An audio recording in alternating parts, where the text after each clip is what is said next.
Hey everyone, welcome back to the channel. In this video, I'll show you the different ways to take a screenshot in Windows 11. First of all, print screen key, which is named as PRTSCN on your keyboard. You will see at the top of the keyboard named as PRTSC. You can press the print screen key on your keyboard.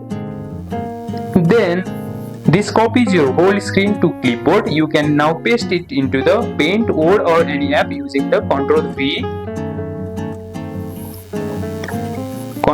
on your keyboard. Now method 3 second is Windows plus print screen. You can click Windows plus print screen on your keyboard and it will take the screenshot Windows. Now method 3 is to sniping tool. You can press Windows Shift plus S. This will the sniping tool will open. Now you can print your screen by selecting or dragging it how much you want.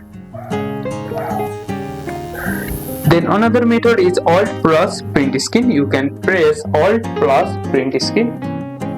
It will automatically print your screen. Again, now paste it with Ctrl plus V wherever you need. And that's it, 4 easy way to take a screenshot in Windows 11. If this video helped, don't forget to like and share, and I'll see you in the next one, and follow for more quick tips.